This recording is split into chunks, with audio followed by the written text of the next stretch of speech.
আসসালামু আলাইকুম। বই কেনার ক্ষেত্রে আমাদের মাঝে, মাঝে খুবই ইকোনমিক হতে হয়। স্পেশালি আপনি যদি আমার মতো একজন মধ্যবিত্ত ঘরের সন্তান এবং একজন স্টুডেন্ট হন, তখন কিন্তু আমাদের অনেক চিন্তাভাবনা করে বই সিলেক্ট করা লাগে এবং কেনা লাগে। যেহেতু বইয়ের দাম দিন, দিন বেড়েই চলছে, তাই আমাদের অনেক পছন্দ থাকা সত্ত্বেও কিন্তু আমরা ল্যাভিশলি খরচ করতে পারি না এবং পছন্দনীয় বই কিনতে পারি না। আজকের ভিডিওতে আমি আলোচনা করব যে ২০২৫ সালের বইমেলায় আমি যে বইগুলো কিনেছি। আমি বলতে পারব না যে এটা আসলে কতটা ইকোনমিক, তাই আমি এখানে আরো শেয়ার করব যে বইমেলার বাইরে যে বইগুলো কিনেছি সেগুলো নিয়ে। এছাড়াও আমি কথা বলবো যে এই মাসে যে বইগুলো আমি কিনেছি কাউকে উপহার দেওয়ার জন্য এবং যে বইগুলো আমি পেয়েছি। আপনারা এখানে দেখতেই পাচ্ছেন এখানে প্রায় ১৫টির মতো বই রয়েছে। তো এগুলো নিয়ে কথা বলতে একটু সময় লাগবে, তাই আশা করি সকলে ধৈর্য ধরে শুনবেন। কেন কিনেছি সেই বিষয়টা নিয়ে আমি কথা বলবো। আশা করি সকলে পুরোটা সময় আমার সাথে থাকবেন। আপনাদের সাথে যে আমি প্রথম বইটি শেয়ার করতে যাচ্ছি, এটি অ্যাকচুয়ালি আমি বইমেলা থেকে কিনিনি, বরং নীলক্ষেত থেকে কিনেছি।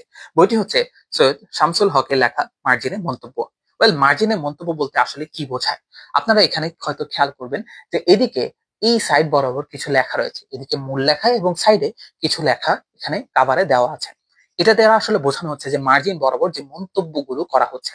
আমরা যখন একটা লেখা ক্রিটিক করি অথবা রিভিউ করি, তখন আমরা লেখকের যে ভুল ভ্রান্তি অথবা যে জায়গায় তারা ইমপ্রুভ করতে পারে সেটা আমরা একটা সাইডে অর্থাৎ মার্জিনে লিখে রাখি। আশা করি আপনারা বুঝতে পারছেন এই বইটিকে নিয়ে। ইয়েস, আমি একজন পর্যালোচক হিসেবে আমি মনে করি যে আমাকে পর্যালোচনার জিনিসটা আরো ভালো করে শিখতে হবে। এটিও একটি আর্ট। আমাকে কবিতা, উপন্যাস অথবা গল্পের ক্ষুদ্রাতি ক্ষুদ্র বিষয় নিয়েও জ্ঞান অর্জন করতে হবে। তাই আমি এই বইটিকে অনেকদিন ধরে আমি উইশ লিস্টে রেখেছিলাম এন্ড এট দি এন্ড আমি এই বইটি কিনেছি। বইটি আমার কিনতে প্রায় ৪৭০ টাকার মতো খরচ হয়েছে এবং বইটি অন্য প্রকাশনী থেকে বের হয়েছে। দামটা একটু বেশি মনে হতে পারে, তবে বইয়ের কোয়ালিটি আমার কাছে খুবই ভালো লেগেছে। প্রিন্ট বলেন অথবা কাগজের কোয়ালিটি বলেন, ওভারঅল আমার কাছে মনে হয়েছে এটা ওয়ার্থ ইট। সো আপনারা যদি আপনাদের লেখাকে ঝালাই করতে চান, তখন আমি মনে করি যে এই বইটি পড়া উচিত। অথবা আপনারা যদি ক্রিটিক করতে চান, তখন আমি মনে করি এই বইটি আপনাদেরকে দারুণভাবে সহযোগিতা করবে। হ্যাঁ, এটা লেখা শেখার বই না, বরং আমরা পেছনে ফিরে তাকাই যে অ্যাকচুয়ালি লেখাটা কিভাবে লেখা থাকে অথবা লেখার বিভিন্ন প্রকারভেদ অথবা বিভিন্ন ধরন, বিভিন্ন আঙ্গিক, এই বিষয়গুলো নিয়ে আমরা এই বই থেকে জ্ঞান অর্জন করতে পারি। আমার হাতে থাকা দ্বিতীয় বইটি হচ্ছে প্রত্যাগমন, লিখেছেন সাদিয়া আফরোজ শশী। এর সাবটাইটেল হিসেবে লেখা আছে কুবের এর অসমাপ্ত গল্প। কুবের কে? আপনারা যারা পদ্মা নদীর মাঝি পড়েছেন তারা ইতিমধ্যেই জানেন যে কুবের পদ্মা নদীর মাঝে এটি কেন্দ্রীয় চরিত্র। পদ্মা নদীর মাঝে শেষে কি হয়েছে সেটা নিয়ে সকলের একটি জিজ্ঞাসা রয়েছে, এরপরে কি হয়েছে। এই উপন্যাসটি হচ্ছে অ্যাকচুয়ালি ওই উপন্যাসটির একটি সিকুয়েল। আপনাদের প্রথমত পদ্মা নদীর মাঝির বইটি পড়তে হবে। এটি নিয়ে আমি একটি ক্রিটিক্যাল অ্যানালাইসিস করেছি আমার ইউটিউব চ্যানেলে, আপনারা দেখতে পাবেন। আশা করি আপনারা বইটি পড়ে অবশ্যই এই বইটি পড়বেন। এটি একটি ফ্যান ফিকশন এবং এটি প্রকাশ করেছেন আমারই একজন সহপাঠী। সহপাঠী হিসেবে যে বায়াসড হয়ে কিনেছি বিষয়টি এরকম না। আমি জানি তার লেখার মান আসলে ভালো, তাই আমি আপনাদের সাজেস্ট করব আপনারা চাইলে এই বইটি আপনাদের উইশ লিস্টে রাখতে পারেন এবং পরখ করে দেখতে পারেন একজন নতুন লেখককে। এই বইটির মূল্য আমার জানা মতে ১৫০ টাকা ছিল এবং ১৫০ টাকা দিয়ে আমি কিনেছি। এখানে লেখিকা একটি সুন্দর ছোট্ট নোট আমার জন্য লিখে দিয়েছেন। সেটি হচ্ছে, "When I was at the lowest point of my life, some of your words inspired me so deeply that I still have kept them as screenshot. Thank you." Sadia Afroz Shashi এইটা আমার এখানে অটোগ্রাফ হিসেবে লিখেছেন। I am really thankful to her আমাকে autograph দেওয়ার জন্য and আমাদেরকে একটি দারুণ উপন্যাস উপহার দেওয়ার জন্য। অবশ্যই আমি এই বইটি পড়ে অর্থাৎ পড়া শেষ করে এটি একটি রিভিউ দিব। তো আমি নেক্সট বইয়ে চলে যাচ্ছি। আমার হাতে থাকা তৃতীয় বইটি হচ্ছে কপালকুণ্ডলা, লিখেছেন বঙ্কিমচন্দ্র চট্টোপাধ্যায়। এই বইটি আমি বইমেলা থেকে কিনিনি, বরং মার্জিনের মন্তব্যের সাথে আমি কিনেছিলাম নীলক্ষেত থেকে। এটির মূল্য ছিল ১২০ টাকা। কপালকুণ্ডলা নিয়ে আশা করি আমার বেশি কিছু বলতে হবে না। যখন এটি নিয়ে একটি ক্রিটিক্যাল অ্যানালাইসিস করব, তখন আপনারা আরো বিস্তারিত জানতে পারবেন। আপনারা ইতিমধ্যেই জানেন যে এটি বাংলা সাহিত্যের প্রথম রোমান্টিক উপন্যাস অথবা প্রথম রোমান্টিক সার্থক উপন্যাস। আমি মনে করি এই বইটি পড়ে আমি খুব এনজয় করবো। এই বইটি কেনার পেছনে মূল কারণটি হচ্ছে, আমি আমার এক বন্ধু বাংলা বিভাগে যে পড়াশোনা করছে তার সাথে কথা বলছিলাম এবং সে আমাকে বলল যে এই উপন্যাসটি যেন আমি মাস্ট পড়ি। তাই আমি এই বইটি কিনেছি এবং পড়েছি এবং পড়ছি। আমার ইচ্ছা আছে যে এই বইটি পড়ে একজনকে উপহার দিব। ওয়েল এই বইটি আশা করি আপনারাও আপনাদের লিস্টে রাখতে পারেন।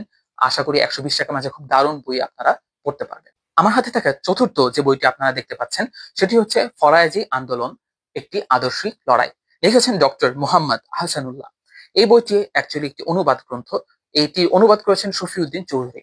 এখানে আমি যে লেখাটি দেখতে পাচ্ছি সেটি হচ্ছে ideology of the Faraizi movement of Bengal এর অনুবাদ।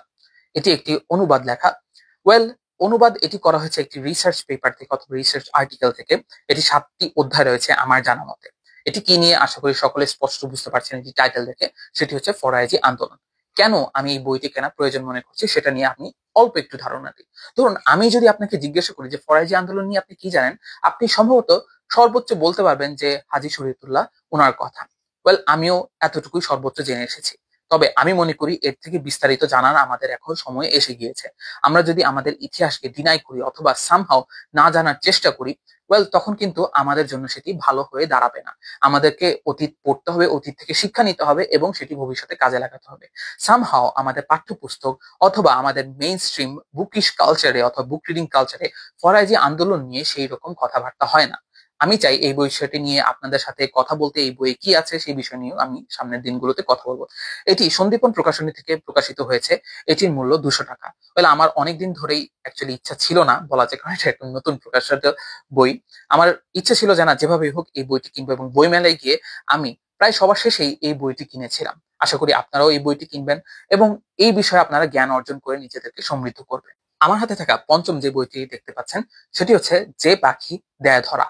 আমি যখন স্টলে গিয়েছিলাম কিনতে বইমেলাতে, তখন সামনেই লেখক ছিলেন এবং লেখক সামনে আমি ভুল বলে ফেলেছিলাম যে যে পাখি ধরা দেয়। সো উনি আমাকে তখন সংশোধন করে দিয়েছিলেন।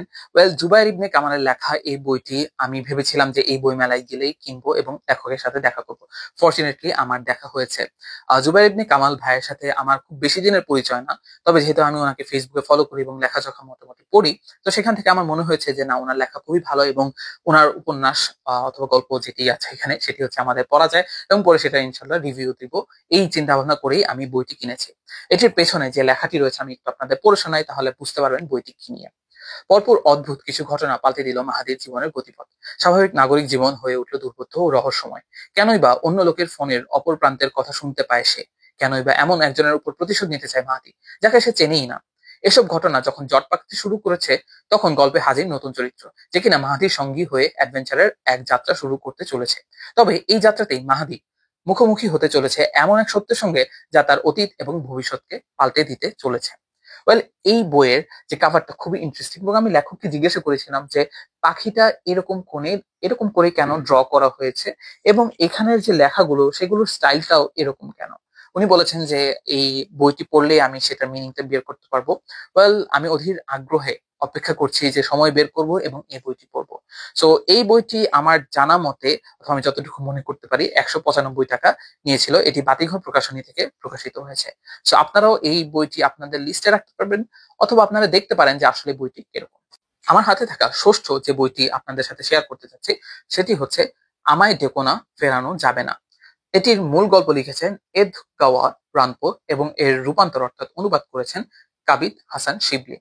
এই বইটি নিয়ে আমি খুব বেশি জেনেছি যে বিষয়টি এরকম না। আমি এটা টাইটেলটা দেখেছি, এটা আমাকে খুবই অ্যাট্রাক্ট করেছে এবং আমি যতটুকু জানতে পেরেছি এটি একটি থ্রিলার এবং আমি অনেকদিন ধরে থ্রিলার পড়িনি। বিভিন্ন প্রবন্ধ অথবা গল্প অথবা ইতিহাসমূলক গল্পই পড়া হয়েছে অথবা প্রবন্ধ পড়া হয়েছে। সো আমি একটু নতুন কিছু ট্রাই করতে চাচ্ছি অনেক দিন পরে। আমি আশা করি এই বইটি পড়ে আমার ভালো লাগবে। এই বইটির মূল্য 150 টাকা নিয়েছে এবং সেম এটি বাতিঘর প্রকাশনী থেকে প্রকাশিত হয়েছে। আশা করি এই বইটি পড়ে আপনাদের সাথে একটি রিভিউ শেয়ার করতে পারবো। আমি চাইবো যেন আপনারাও বিভিন্ন নতুন বই দিয়ে নিজেকে ট্রাই করার চেষ্টা করেন অথবা চ্যালেঞ্জ করার চেষ্টা করেন। আমার হাতে থাকা সপ্তম বইটি হচ্ছে কাদো নদী কাদো, লিখেছেন সৈয়দ ওয়ালিউল্লাহ। এই বইটি কেনার মূল কারণ হচ্ছে, যেহেতু আমি বই নিয়ে বিভিন্ন ভিডিও বানিয়ে অনেক সময় আপনাদের বলি যে আপনাদের কোন বই নিয়ে আলোচনা শোনার ইচ্ছা রয়েছে। একজন এভাবেই জানিয়েছিলেন কমেন্টে যে কাদো নদী কাদো বইটি নিয়ে যেন আমি আলোচনা করি। আমি খুবই ব্যস্ত মানুষ বলা যেতে পারে, কারণ আমি নিজে একজন পোস্ট গ্রাড স্টুডেন্ট। কিছুদিনের মাঝে আমার পোস্ট গ্রাজুয়েশন কমপ্লিট হয়ে যাবে। সো আমি থিসিস করছি, রিসার্চ করছি, আমি একটি সংগঠনও চালাই। এত কাজের মাঝেও দেখা যাচ্ছে বই পড়ার জন্য সময় করে ওঠা খুব একটা সহজ হয় না আমার জন্য। তারপরেও আপনারা যেহেতু অনুরোধ করেছেন, সেই অনুরোধের প্রেক্ষিতে আমি এই বইটি কিনেছি। এই বইটি আমি আসলে বইমেলা থেকে কিনেছি, তবে অমর একুশে বইমেলা থেকে নয়। এটি শহীদ আব্দুল কাইয়ুম বইমেলা থেকে কিনেছি, যেটি আমাদের কুমিল্লা বিশ্ববিদ্যালয়ে আয়োজিত হচ্ছে। এই বইটির মূল্য নিয়েছে 180 টাকা। আমার কাছে এই বইয়ের যে কাভারটা খুবই ভালো লেগেছে এবং আমি যখন বইটি ক্যারি করছিলাম তখন অনেকেই বলেছিল যে এই বইটির কাভারটা খুবই সুন্দর। আমার খুবই আগ্রহ রয়েছে যে এই বইটি পড়ার, কারণ এখানে ইকোক্রিটিক্যাল পার্সপেক্টিভ থেকে আমি মনে করি দারুণ আলোচনা করা যাবে। আমি আশা করি আপনারাও এই বইটি আপনাদের উইশ লিস্টে রাখবেন এবং যখন আপনাদের সময় হবে তখন এই বইটিও পড়বেন এবং যখন আমি আলোচনা করব তখন সেই আলোচনার সাথে সম্পৃক্ত হবেন। আমার হাতে থাকা অষ্টম বইটি হচ্ছে বাঙালি মুসলমানের উৎসব। ওয়েল, এই বইটি কেনার আমার পরিকল্পনা ছিল না, বাট আমি যখন এই বইটি দেখেছি তখন বইটির কাভার দেখে এবং বইটির কন্টেন্ট দেখে এবং বইটির টাইটেল দেখে আমি না কিনে পারিনি। ছোট্ট একটি বই, তবে 150 টাকা নিয়েছে। ফাহমিদুর রহমানের লেখা বইগুলো আমি জানি না কেন এত মূল্য সাধারণত প্রকাশকরা রেখে থাকেন। ওয়েল, এই বইটি কেনার অবশ্যই একটি মূল উদ্দেশ্য হচ্ছে বাঙালি মুসলমানের বিভিন্ন ধরনের উৎসব, অর্থাৎ ধর্মীয় উৎসব এবং সাংস্কৃতিক উৎসব সম্পর্কে আমার জ্ঞান আহরণ করার ইচ্ছা জেগেছিল এই কারণে। আমি মনে করি আপনাদেরও এই ধরনের বই পড়া উচিত যেন আত্মপরিচয় সন্ধান আপনারা করতে পারেন। এই বইটি সেম আমি বইমেলা অর্থাৎ অমর একুশে বইমেলা থেকে কিনিনি, তবে কিনেছি ওই যে শহীদ আব্দুল কাইম বইমেলা থেকে, যেটি কুমিল্লা বিশ্ববিদ্যালয়ে আয়োজিত হচ্ছিল। ওয়েল, আমি মনে করি এই ধরনের বই আপনাদের আরো বেশি করে পড়া উচিত। যেটা আমি বললাম যে আত্মপরিচয় সন্ধান জিনিসটাও আমাদের জন্য খুবই ইম্পর্টেন্ট। আমার হাতে থাকা নবম বইটি হচ্ছে ডোরাকাটা জেব্রা ক্রসিং, লিখেছেন সরলি শিলন। এই বইটি কিনেছি, এর পেছনে একটি বড় কারণ রয়েছে। ওয়েল, আপনারা হয়তো অনেকেই জানেন যে আমি ইনস্টাগ্রামে অর্থাৎ বুকস্টাগ্রামে আমি বিভিন্ন বই নিয়ে কথাবার্তা বলি। বুকস্টাগ্রামে এরকম অনেক মানুষের সাথে আমি পরিচিত হয়েছে যারা বই নিয়ে খুব সুন্দর লেখা লিখেন। এর মাঝে অন্যতম হলেন সরলি শিলন। তো ওনার একটি অ্যাকাউন্ট রয়েছে, যদি আমি ভুল না হই তাহলে সেটা হচ্ছে the girl who is booked. So আমার ওনার যেহেতু লেখা পড়ার একটি অভ্যাস রয়েছে, সেখান থেকে যখন দেখলাম যে উনি একটি বই পাবলিশ করেছেন তখন আমার মনে হলো যে বইটি কেনা উচিত এবং বইটি পড়ে দেখা উচিত।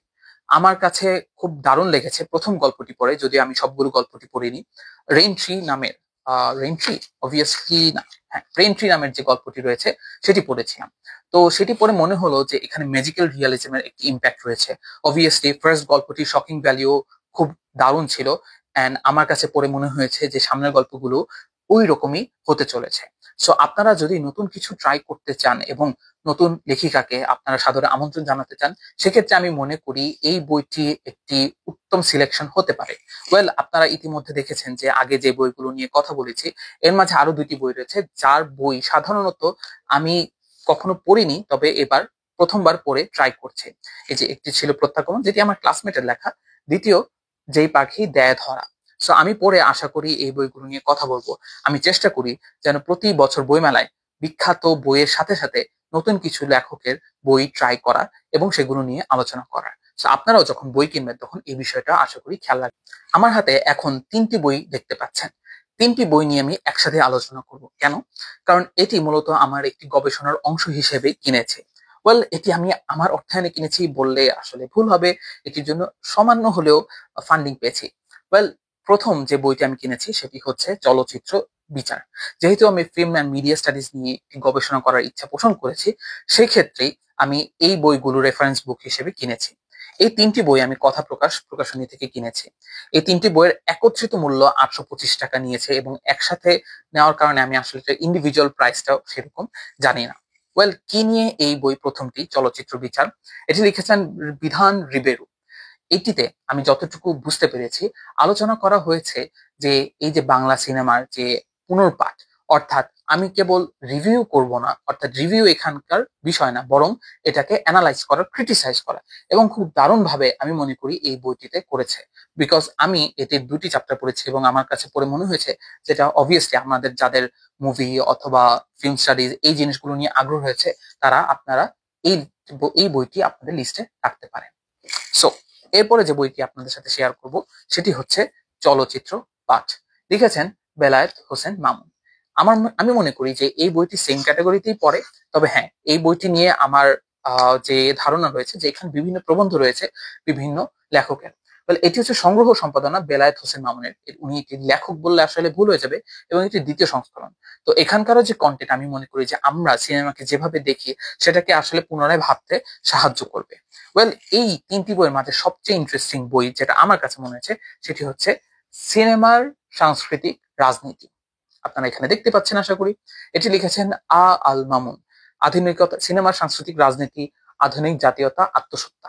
খুবই ইন্টারেস্টিং পার্ট। কালচারাল স্টাডিজে আমি মনে করি আমার জন্য খুবই হেল্প করবে এই বইটি। এই বইটির একটি প্রবন্ধ আমি অলরেডি পড়েছি। ওয়েল, ওই প্রবন্ধটি হচ্ছে টেলিভিশন, একটি সম্ভবত মুভি অথবা ছোট নাটক ছিল মোস্তফা ফারোয়ার, হ্যাঁ, ফারুকি, সারোয়ার ফারুকি। তো এই বইটিতে ওই টেলিভিশন যে নাটক অথবা যে মুভি ছিল সেটা নিয়ে হচ্ছে গিয়ে কথা বলা হয়েছে। ইয়েস, এটা মুভি ছিল, আই এম সরি নাটক বলার কারণে। ওয়েল, বিষয়টি হচ্ছে যে আমরা টেলিভিশনকে একটা সাইড থেকে দেখি অথবা অনেক সময় মনে করি যেটা প্রগতিশীলতা অথবা বিভিন্ন ধরনের সার্ফেস লেভেল আলোচনা করি, এগুলোকে ক্রিটিক্যালি অ্যানালাইজ করা যায়। আচ্ছা, আপনাদের প্রশ্ন আসতে পারে যে কেন আমরা ফিল্ম স্টাডি করবো অথবা ফিল্ম নিয়ে আমাদের গবেষণা করব। আমি মনে করি কালচারাল স্টাডিজ এর অংশ হিসেবে ফিল্মকে স্টাডি করা খুবই প্রয়োজন। বলে যে আমাদের রাজনৈতিক সাংস্কৃতিক যে পরিচয় রয়েছে সেটি সামহাও ফিল্ম অথবা মুভি এগুলো আমাদের রিপ্রেজেন্ট করে। ধরুন, আপনারা যদি জেনে থাকেন যে আমি যখন ভিডিওটি করছি তখন রিসেন্টলি একটা সিনেমা পাবলিশ অথবা সরি সিনেমা রিলিজ হয়েছে, সেটি হচ্ছে ছাবা, যেটি ভিকি কৌশলের অভিনীত।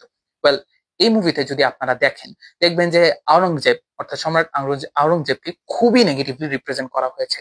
ওয়েল, আমরা হয়তো বই পড়ে বুঝতে পারি অথবা ইতিহাস পাঠ করে বুঝতে পারি যে এই ধরনের রিপ্রেজেন্টেশন আসলে ফলস রিপ্রেজেন্টেশন, কিন্তু যারা সাধারণ ইন্ডিয়ানরা এই মুভিটি দেখবে এবং দেখার পরে তারা কিন্তু আওরঙ্গজেবের উপরে একটি নেতিবাচক মানসিকতা পোষণ করবে, তারা ঘৃণা বিদ্বেষ তারা চাষ করবে, এবং এই যে ঘৃণাটা সেটি কিন্তু রিফ্লেক্টেড হবে অথবা প্রতিফলিত হবে সেখানকার মুসলিম সম্প্রদায়ের উপরে। সো সিনেমার কারণে দেখা যাচ্ছে মানুষ এখন বই পড়ে না, বই না পড়ে সিনেমা দেখে, এবং সিনেমা পড়ি কিন্তু তারা বিভিন্ন হিস্ট্রিক্যাল ক্যারেক্টার অথবা রিয়েল ক্যারেক্টারকে তারা জাজ করে অথবা ইভ্যালুয়েট করার চেষ্টা করে। সো সিনেমা পুনর্পাঠের মাধ্যমে আমরা এই যে কালচারাল অ্যাসপেক্ট গুলো অ্যানালাইজ করতে পারি এবং মানুষকে সতর্ক করতে পারি যে মুভির থ্রু আমরা কিন্তু ব্রেইন ওয়াশ হতে পারি এবং আমাদের অনেক ধরনের ভুল ধারণা জন্ম নিতে পারে। তাই আমি মনে করি এই তিনটি বই, 10, 11, 12, এই তিনটি বই খুবই ইম্পর্টেন্ট। ওয়েল, আমার হাতে থাকা এই দুটি বই আমি অ্যাকচুয়ালি উপহার পেয়েছি। একটি হচ্ছে 1084 মা, লিখেছেন মহেশ্বেতা দেবী, আরেকটি লিখেছেন রবীন্দ্রনাথ ঠাকুর, এবং বইটির নাম হচ্ছে রাজা। এই বইটি আমারই এক জুনিয়র দিয়েছেন এবং উনি আমাকে বলেছেন যে ভাই এই বইটি পড়ে অবশ্যই আমাকে জানাবেন কেমন লেগেছে এই বই দুটি। ওয়েল, এই বই দুটি উপহার পাওয়ার যে কারণটি সেটি ছিল, এটা আরো নভেম্বর মাসে আমার রেজাল্ট পাবলিশ হয়েছে, যেহেতু আমি আমার ডিপার্টমেন্ট এবং কলা ও মানবিক অনুষদে ফার্স্ট ক্লাস ফার্স্ট হয়েছি। তো সেই হিসেবে আমি একবার মজা করে বলেছিলাম ফেসবুকে যে আপনারা চাইলে আমাকে কংগ্রেচুলেশন না বলে আপনারা বই উপহার দিতে পারেন। ওয়েল, 2, 3, 4 জন, হ্যাঁ 3 জনের মতো আমাকে বই উপহার দিয়েছিলেন এবং উনি হচ্ছে চতুর্থ জন যিনি আমাকে এই দুটি বই দিয়েছেন এবং বলেছেন যে ভাই এই দুটি বই নিয়েও আপনি আলোচনা করবেন, আপনার মতামত শুনতে আমি খুবই আগ্রহী। ওয়েল, আমি 1084 মা প্রায় শেষ করে ফেলেছি এবং শীঘ্রই এই বই নিয়ে আমি কথা বলবো যখনই আমি সময় পাই। এবং রাজা উপন্যাসটি নিয়ে তার মন্তব্য ছিল যে এটি খুবই আন্ডাররেটেড একটি উপন্যাস, রবীন্দ্রনাথের অন্যান্য মাস্টারপিসের ভিড়ে এই বইটি নিয়ে সাধারণত আলোচনা করা হয় না। সো এই দুটি বইয়ের জন্য আমি তাকে ধন্যবাদ প্রকাশ করছি অফিসিয়ালি। আশা করি আপনাকে হতাশ হতে হবে না, আপনারা চাইলেও নিজেরাও আমাকে বই উপহার দিতে পারেন। আমার হাতে থাকা শেষ বইটি নিয়ে হয়তো সামান্য বিতর্কের শিকার হতে পারি অথবা সামান্য বিতর্কিত হতে পারি, কারণ বইটির লেখক অধ্যাপক গোলাম আজম। সো ওনাকে আমরা সাধারণত অথবা মেইন স্ট্রিম মিডিয়াতে অথবা ছোটবেলা থেকে আমি রাজাকার হিসেবে চিনে এসেছি। ওয়েল, 5ই আগস্টের পট পরিবর্তনের পরে আমি খুব অবাক হয়েছি যে ইভেন পাঠক সমাবেশেও ওনার বই সেল করা হচ্ছে। এটি নিয়ে আসলে বিতর্ক করা যেতে পারে, উনি রাজাকার ছিলেন কি ছিলেন না এই জিনিসগুলো, তবে আমার এই বিষয়টি নিয়ে কনসার্ন না। এই বইটি আমাকে আমার এক বন্ধু উপহার দিয়েছেন এবং আসলে আমি জানতে চাই যে ওনার লেখা কিরকম অথবা উনি এক্স্যাক্টলি কি ধরনের কথা বলেছেন। ওয়েল, আমরা তো মিডিয়া অথবা বিভিন্ন ফেসবুক পোস্ট অথবা বিভিন্ন ধরনের সোশ্যাল প্ল্যাটফর্মে দেখি এই বিষয়ে বিভিন্ন ধরনের কথা। আমরা হয়তো ব্যক্তিকে নিয়ে অনেক কথা বলি, ওয়েল ব্যক্তি কেমন ছিলেন সে বিষয়ে আমার কোনো আইডিয়া নেই, তবে আমি তার বই পড়ে হয়তো কিছু আইডিয়া আমি নিতে পারবো অথবা তার যে আইডিওলজি সেই বিষয়ে আমি একটু জ্ঞান রাখতে পারবো। সো আমি আমার ওই বন্ধুকে ধন্যবাদ জানাচ্ছি যে আমাকে বইটি দিয়েছে এবং আমি সেটি পড়ে ইনশাল্লাহ মন্তব্য করবো। হয়তো ভিডিও বানানো হবে না, তবে অবশ্যই লেখালেখি করার চেষ্টা করবো, যেটি আমার ফেসবুক প্রোফাইলে অথবা ফেসবুক পেজে আপনারা দেখতে পারবেন আশা করি। ওয়েল, আজকের ভিডিও আশা করি এতটুকুই। আশা করি আপনারা যারা এতক্ষণ পর্যন্ত ছিলেন, এতক্ষণ পর্যন্ত দেখেছেন, তারা ভিডিওতে কমেন্ট করবেন এবং জানাবেন আপনাদের কেমন লেগেছে। ওয়েল, এই ধরনের পড়াশোনা করতে অনেক সময় লাগে, সো সবগুলোর বইয়ের রিভিউ দিতে হয়তো আমার একটু সময় লাগতে পারে, তবে আশা করি আপনারা ধৈর্য ধরবেন এবং আপনারা কোন বইয়ের রিভিউটা সবার আগে চান সেই বিষয়টি আমাকে অবশ্যই জানাবেন, আমাকে সৎ পরামর্শ দিবেন এবং আমার যদি ভুল ত্রুটি হয় অবশ্যই গঠনমূলক সমালোচনা করে সেই বিষয়ে আমাকে অবগত করবেন, শেয়ার করবেন এবং জ্ঞানকে স্প্রেড করবেন যেন মানুষ শিখতে পারে এবং বুঝতে পারে। আশা করি আমরা সকলে ধৈর্যশীল হব এবং সকলে একটি সুখী সমৃদ্ধি বাংলাদেশ গড়ে তুলব। ধন্যবাদ, আল্লাহ হাফেজ, সালাম আলাইকুম।